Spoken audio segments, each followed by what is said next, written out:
look, all I'm saying is question everything. That's a Gen X thing. And that's what I would do. I think that what is concerning to me now, which is partially a thread in my film Attack of the Doc, is their forces trying to divide us. Their forces trying to divide people and keep people divided and distracted. Yep. And I don't buy into it. And anyone that supports division or you're supposed to hate these people, like, nope, not gonna fall for it. Not falling for it. Whether it's an organization or someone on social media trying to stir things up, I do not. I really reject it. I reject anyone trying to divide people in this country. So that's what I'll say on that. Yeah. That's a Chris Gore for president. Chris Gore for president. Well, I would be. Someone would dig up many of the things I've said that are stupid on social media. Many things. And I know interesting. We were talking about John Campea last week, and there was a balanced conversation. I think that at the end, we're concerned he's going through something, but he dropped a video that I thought was really interesting, a kind of video he's never done before, which is a whole essay, basically pushing back on a premise that I think he knows. I don't think he knows very much about, frankly. I have not seen this video. Can you give me the highlights of what he was saying there? He was basically... Or if you can send it to Tom with like the highlights. He was justifying his woke coming on their face rant with a video essay, but it's not it's a video essay type of thing. I just don't think he knows film history as well as he thinks he does. And that's all I'll say. And I think that he has not served himself by surrounding himself with people who know more than he does. Robert Meyer Burnett. Robert Meyer Burnett is a student of film history. I am also a student. I don't profess to know everything, but I know a lot about certain areas of film. So does Rob. And John would do well to find people who know film history. I can send you the essay. I'll DM you, Andre. But I feel bad for the guy now. That's all I can say. Well, I don't feel bad. Well, maybe I should as a human, but I'm a deeply loyal to RMB. I love him to pieces. I love him to pieces, and he knows that. And I don't think he was treated well in the whole situation. He's an incredibly gracious man. I would not have been so gracious. And whatever this video essay is that Campia thinks he knows how to do essays and try to be like some of the more professional channels or informed channels. Good luck. I see a topic for me tomorrow night, Tom. So I put it in the private chat so everyone has access to it. It just he's never done a video like this.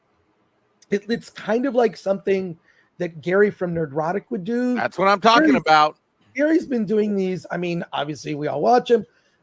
His video essays are like mini documentaries. He sources everything. Yep. He fact checks. He'll message me. He goes, do you know about this or whatever? I'll send him an article. He sources. So he's showing his footnotes and sources as he is. I mean, I don't know. You may want to see it before you show it. I ain't going to play it, but I'll tell you right now. You know what this is response is? This is the response to what he got for his crappy little video, because nobody cared about the people like that video he did yelling at us. Remember? That was a hostage video. Yeah, the hostage video, my ass. He's trying to take us hostage. Well, yeah, the other way. Hostage video, if anything, I can tell right away. This video is like a reaction essay, but it's not sourced, and it I believe that it lacks context and some film history, because there's a lot of things that are perverted as a narrative. That like there's a whole black cinema that people just don't talk about. There are filmmakers like Spike Lee, who is still my hero. I love Spike Lee shit because he doesn't give a fuck. He doesn't give a fuck. He's not looking for anyone to give him an opportunity. I feel like he cares about getting an Oscar too much. Like Spike, I was going to say, unless it's a white person winning an Oscar, then he's got something to say. But yeah, but all I'm saying is I've always liked him because She's Gotta Have It is great. I love some of his films. Like every other movie he makes is decent, but like, yeah. I mean, I mean, he's a Gen X guy too, you know, like, but he never waited for someone to give him an opportunity, and he didn't complain. He went out and raised money himself and just did it. He's an indie film guy, and he's worked in Hollywood, so he gets money from Hollywood sometimes, gets his movies distributed by Hollywood. But there's so many other filmmakers like that, and it's like they're lost because you're too lazy to actually do the work. You're too lazy to, like, when it comes to big studio movies or big television, I get it. But like, I don't know. I grew up with this stuff. What I'm saying is I see it differently because I paid attention, because I looked for movies that were beyond fucking John Hughes movies. I never liked those movies because I thought they were very gentrified. It was a type of people that I didn't relate to, mainly because of the class disparity, you know? Like, they were just rich kids from Chicago suburbs. I didn't really connect with that.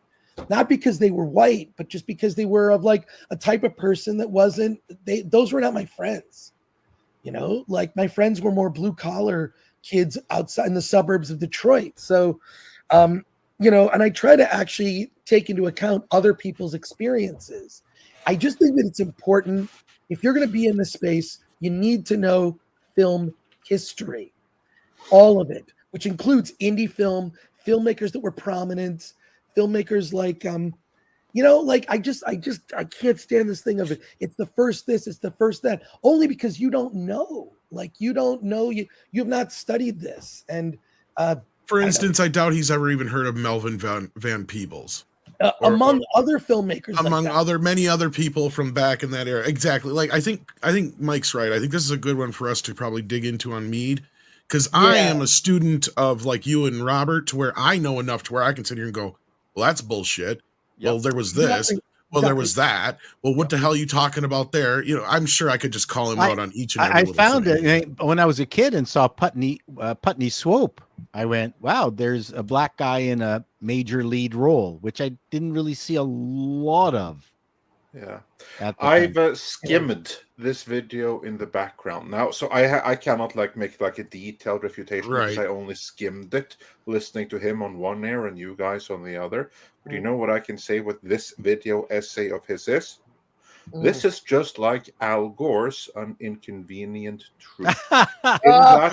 in that it if you just look at that, and you don't look for any other sources or anything like that, it's going to seem convincing. And if you are so inclined, you're going to see like, whoa, he's making some good points. But let's fast forward. In The Inconvenient Truth, there's no truth in it. That movie is pure propaganda. Well, that's the inconvenience. Not a single fucking thing in that's claimed there has come to pass. Not one. That aside, this essay by John Campea is exactly the same fucking thing. What it is, it's just propaganda.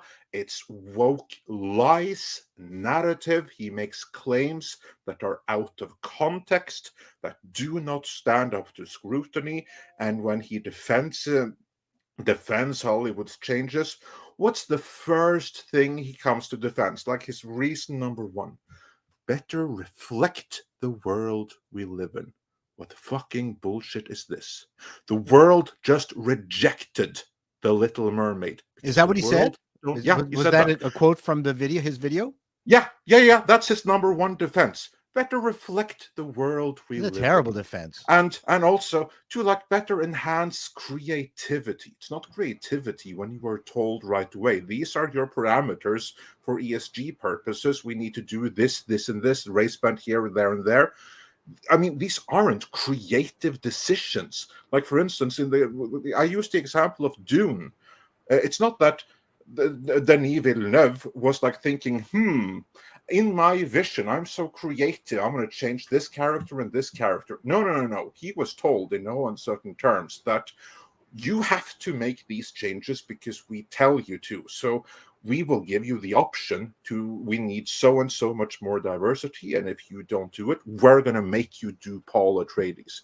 That's how much creativity there is there. And this is what goes on and on in Campia's video here. Again, I should break it down, but then I have to listen to the whole thing in detail. But just skimming through it, it's just lies, half-truths, and ideology. This is manipulative bullshit he's saying. I never heard of him until we did I think the show. Then I dug up again. He was the all of us, but like he's completely uncharismatic. He was our motivation. He's not very charismatic. I mean, Chris Gore is a shining beacon of energy, and he's fun to listen to. I couldn't watch I'll tell you why. Because of guys like Chris, because of guys like Robert, because of guys like Schnepp, because of the people that he had around him that actually knew a thing or two at that time. He was the only guy doing this stuff, like AMC, Movie Talk, and Collider. Plus, Paul, let me save you a lot of misery. You're late to the scene. No offense. I know you've had a YouTube channel for 6 years, but in terms of this culture war stuff and all this fandom stuff, you just got here, so you don't. True. Campia was here first. He, and other people have done, but Chris just got here last year, frankly, as well. Even though he's been in entertainment forever, and he's up the game. Gary Nerdrotic up the game. Andre's up the game. So. I think Campia, from where I sit, he's having a crisis of ego and confidence, and that's what's led to all of this. I don't believe for a second it's just about money. I believe it's about attention and relevance. I think you're spot on, Mike. I think it's because of guys like Chris, because of guys like Paul that have been able to do this. Yeah, I mean, take a look at you think Chris, you can do it without him, and Paul can just come out of nowhere and do it. Exactly. Right, exactly. Chato, I'm going to give you a huge compliment.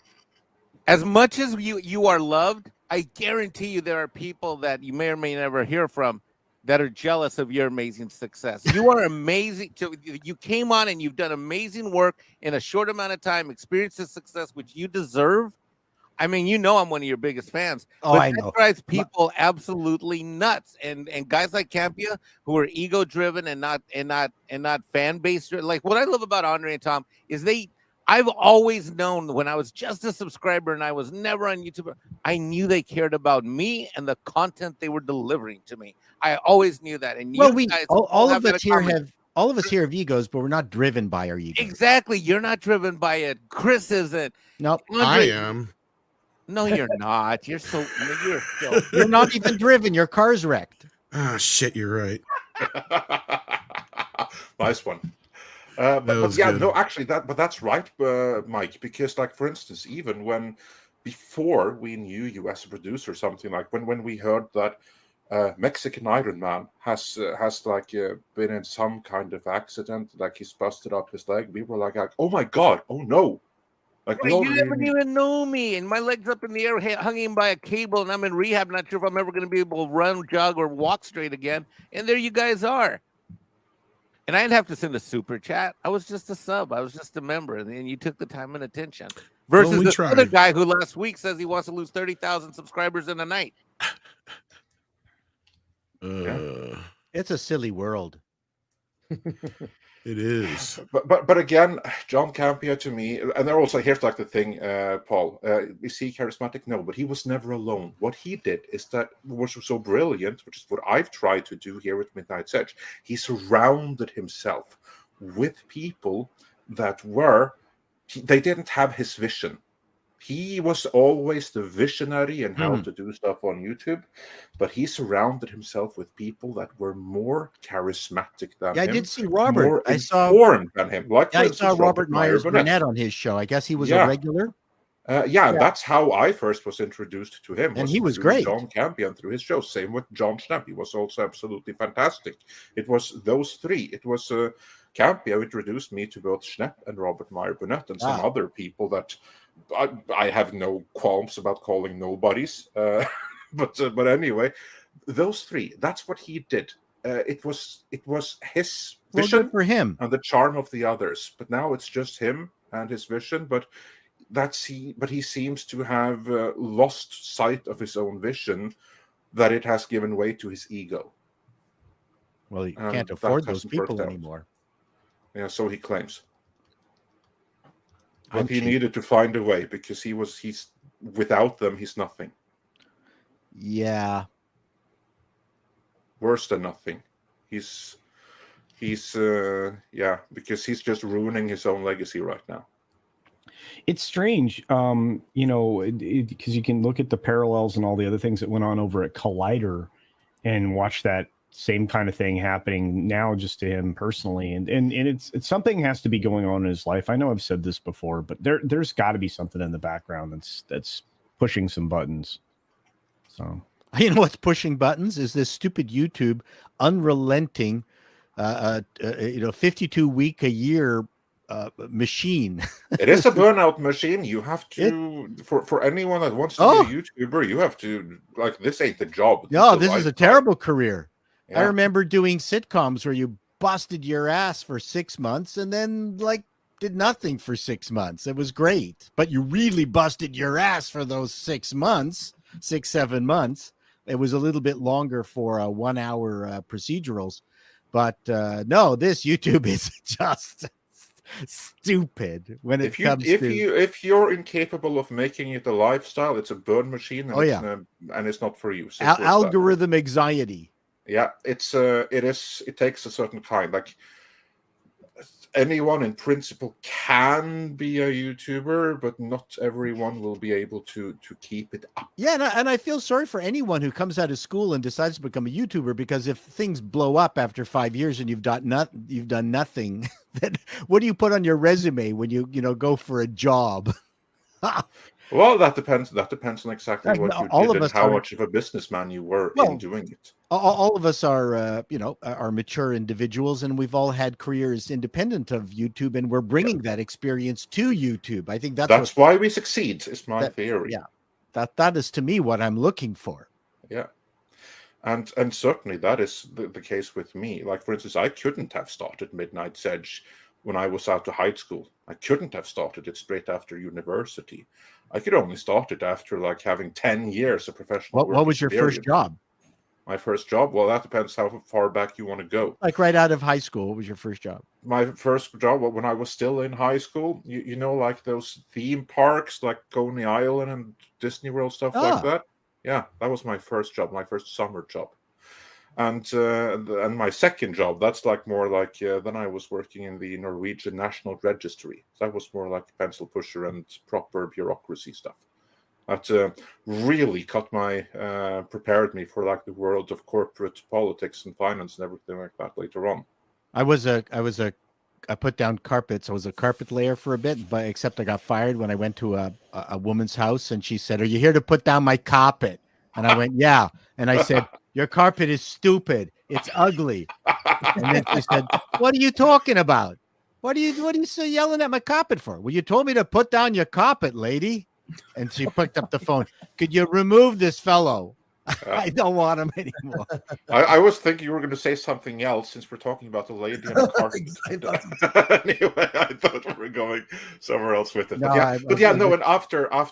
after then university, after I did my master's with finance and everything like that, then I worked for Norway's biggest bank, which I did for a few years and stuff. So yeah, and all of that background and experience that I have from both banks and from the official CSD and basically corporate finance and business, that's what I brought to Midnight's Edge and applied that to Hollywood.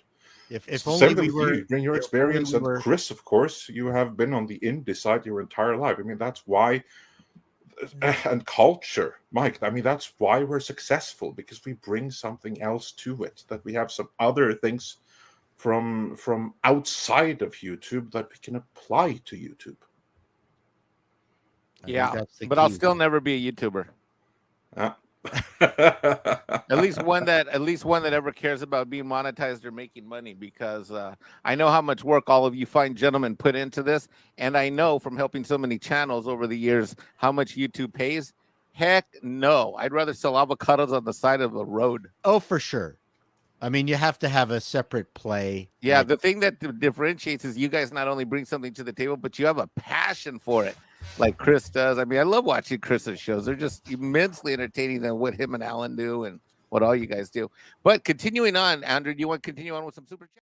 This clip was taken from Midnight's Edge in the Morning, which streams live every Monday, Wednesday, and Friday at 9 a.m. Pacific Time on the Midnight's Edge main channel. There you can send in your live questions and comments before clips and full stream replays are uploaded to Midnight's Edge live archives. We are also on Twitter, Rumble, Odyssey and Facebook, so smash that like, help share, subscribe and join us.